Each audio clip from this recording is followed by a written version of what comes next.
쏴! 오, 샥! 오, 예스! 우와. 이번에 신상으로 나온 블루 색상인데요. 이 기존의 아이폰 블루 색상들은 굉장히 촌스러웠거든요. 뭐 용달 블루라는 별명도 생길 만큼 이래저래 굉장히 촌스러웠는데 이번 블루는 잘 뽑았는데요. 시에라 블루가 생각나는 그런 블루 색상입니다. 이게 바로 시에라 블루 색상인데 은근히 비슷하죠? 근데 얘가 채도가 조금 더 높아요. 시에라 블루 색상 지금까지 단 한 번도 질리지 않고 매번 볼 때마다 이쁘다, 이상한 색상이다 라고 생각을 했는데 이 블루도 좀 비슷한 톤이기 때문에 계속 써도 만족스러운 색깔이 되지 않을까. 제가 이 애플에서 사온 블루 색상 중에 처음으로 마음에 들었던 색상이 이 색상이고요. 두 번째 이 색상 마음에 듭니다. 실물 이뻐요. 이 측면을 보시면 조금 더 딥한 색상이거든요. 채도가 좀 빠진 블루 색상이고요. 딥하는 채도가 조금 높은 블루 색상이에요. 일반적인 하늘색 측면은 파란 하늘색. 어쨌든 까자마자 기분 좋았던 건 색상이 너무나 예뻤기 때문이고요. 이제 바로 알아볼 건 전작과 같은 점이에요. 제가 예외적으로 이 전작과 다른 점을 얘기하는 게 아니라 전작과 같은 점부터 한번 말씀드리려고 합니다. 왜냐? 그만큼 전작과 비슷하다는 뜻이에요. 우선 디자인 같은 경우에 보시면 외관 디자인 똑같고요. 버튼 위치 완전히 똑같고요. 카메라 배열 대각선은 똑같고요. 같은 크기의 노치 디자인, 마이크나 스피커, 심지어 이런 안테나 띠까지 완전 똑같아요. 그런데 바뀐 점이 3개 있습니다. 디자인적으로는 거의 완전히 똑같으나 무려 두께가 두꺼워졌다는 사실이에요. 두께를 빠르게 한번 재보면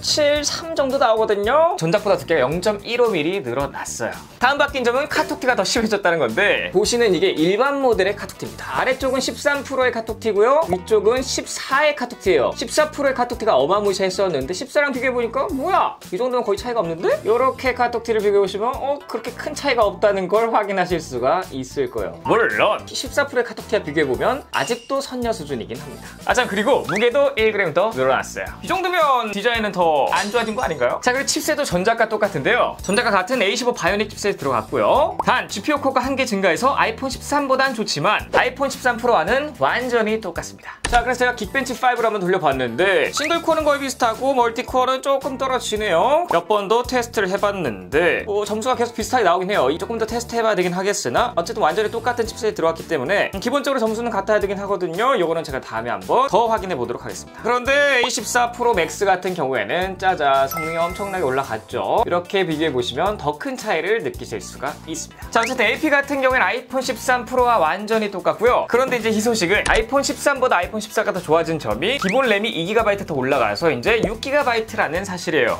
사실 실사용할 때는 이 AP 성능 100% 사용하는 경우가 많이 없거든요. 그리고 A15 바이오닉 칩셋 같은 경우에도 워낙 좋은 칩셋이기 때문에 실사용할 때 램 용량 2GB 늘은 게 더 체감이 많이 올 수도 있지 않을까라는 생각은 있습니다. 만 AP를 전작과 똑같이 넣은 건 실수입니다. 선 넘었어요. 그리고 또 살펴보면 이 디스플레이 명암비와 해상도, 일반 밝기 800니트까지 올라가는 것, 그리고 HDR 밝기 최대 1200니트까지 전부 똑같습니다. 너무 아쉬운 게 주사율까지 60Hz로 똑같다는 점이에요. 사실 이 주사율만 요즘 중고가 스마트폰에도 들어가는 90Hz만 넣어줬어도 좀 칭찬받을만 했었는데 전작과 똑같습니다. 자, 같은 점은 이 정도로 하고요. 이제는 아이폰 14를 살지 14 프로 시리즈를 살지 고민하시는 분들이 있기 때문에 두 가지를 잠시 한번 비교해보도록 할게요. 우선 디스플레이입니다. 그냥 이렇게 딱 보셔도 두 가지의 차이점은 명확하게 보실 수 있겠죠. 이쪽은 노치가 있고 이쪽은 노치가 사라진 다이나믹 아일랜드가 들어가 있습니다. 확실히 이 노치가 적어졌는데도 불구하고 다이나믹 아일랜드가 작죠. 화면 가리는 비율로만 따져봤을 때 40% 정도는 줄어든 것 같아요. 이렇게 봤을 때 이제 외관적인 차이는 이게 전부이나 유튜브 2대1 영상을 켰을 때 자, 왼쪽에 노치는 잘리지 않으나 오른쪽에 다이나믹 아일랜드는 좀 잘리거든요. 그런데 이것도 조금 다른 게 뭐냐면요, 사실 노치도 조금 잘립니다. 이게 2대1 비율의 영상인데요, 보시다시피 노치도 조금 잘리는 모습을 볼 수가 있어요. 어쨌든 두 가지의 차이는 이만큼 나고요. 풀로 확대했을 때는 이 정도의 차이가 있습니다만 많은 사람들이 이게 더 별로라고 하는데 저는 보통 이해가 안 가는데요. 어쨌든 그렇습니다. 자, 그리고 이렇게 흰 화면을 보시면 아시겠지만 14 프로 맥스가 기본적으로 올릴 수 있는 밝기가 더 높고요. HDR 밝기도 더 높게 올라가는데 지금 이렇게 보시면 여기가 스튜디오라서 조명이 세게 들어오고 있거든요. 그래서 야외보다는 밝진 않지만 지금도 이 기본적으로 자동으로 밝기가 올라오고 있습니다. 얘는 최대 2000니트까지 밝기가 올라가고요. 얘는 한참 못 미치는 수치이기 때문에 두 가지 비교해보시면 얘가 더 밝은 걸 확인할 수가 있고요. 그리고 디스플레이에서 가장 큰 차이점이 두 개가 있는데요. 첫 번째는 아이폰 14는 60Hz고요. 아이폰 14 프로 맥스 같은 경우에는 120Hz가 적용되어 있어서 하나는 부드럽고 하나는 끊긴다는 걸 확인할 수가 있습니다. 지금 60프레임으로 찍고 있기 있기 때문에 그렇게 큰 차이를 못 느낄 수는 있지만 그래도 슬로우 모션으로 보면 차이가 있을 거예요. 실제로 보면 진짜 딱 2배 빠르고요. 훨씬 좋습니다. 120Hz는 꼭 지원해줘야 돼요. 가장 큰 차이점은 바로 요거 올레이존 디스플레이가 있냐 없냐의 차이가 너무나 크게 나는 부분입니다. 여기서도 보시면 둘 다 있다가 하나는 없고 이게 제일 커요. 이게 쓰면 쓸수록 이 올레이존 디스플레이 요게 용을 같다는 생각이 자꾸 들고요. 이제는 이렇게 뒤집어도 예쁘고요.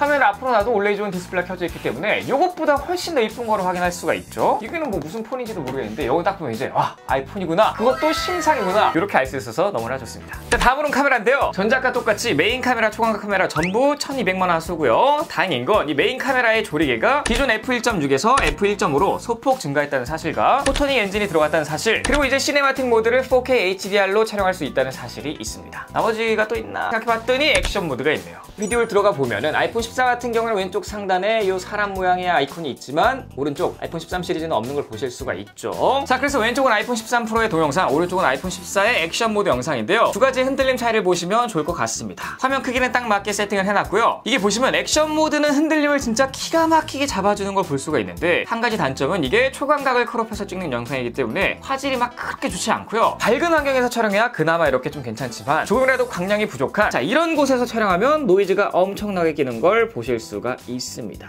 그리고 다음으로 메인 카메라 프로로우로 찍은 사진 한번 확인해 보면요. 왼쪽은 아이폰 14, 오른쪽엔 14 프로 맥스인데요. 메인 카메라 프로로우로 찍은 사진이고요. 광량이 많은 한 낮에는 원래 차이를 알아보기 힘든 수준인데 확대를 해서 보니까 확실히 아이폰 14 프로 맥스의 화질이 더욱더 좋다는 걸 확인할 수 있었습니다. 그리고 조금만 더 어두워진 사진을 보셔도 두 기종의 차이는 크게 느끼실 수 있어요. 이번에 진짜 프로라인 카메라가 미친 수준입니다. 자, 전면 카메라도 좋아졌는데요. 다행히 14 프로와 같은 전면 카메라가 들어왔기 때문에 전작 f2.2 조리개에서 f1.9로 굉장히 밝아졌고요. 그리고 당연히 오토포커스 들어갔습니다.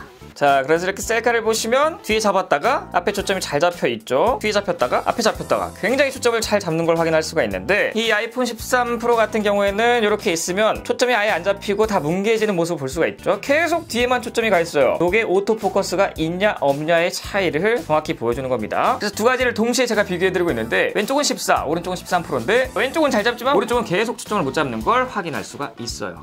참, 이제 전면 카메라로도 4K HDR 시네마틱 모드를 사용할 수가 있고요. 전작은 이제 1080p까지만 지원했죠. 그리고 보시면 아이폰 14 프로 시리즈랑 똑같은 저공형 트루톤 플래시도 들어가 있습니다.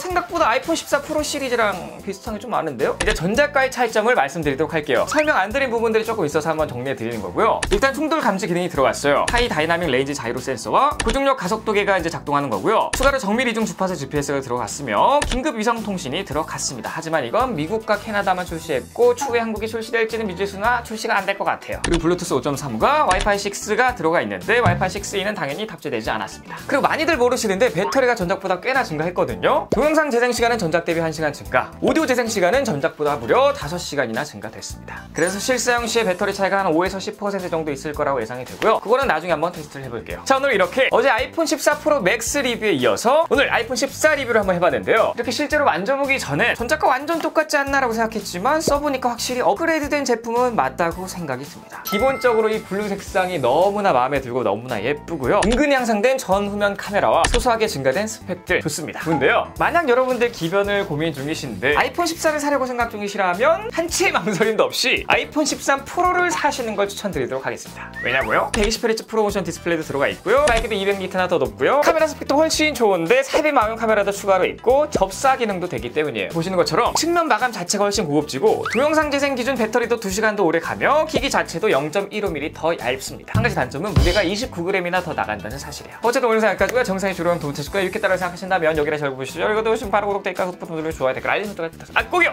지금까지 알트크리에이터 해바라였습니다. 감사합니다.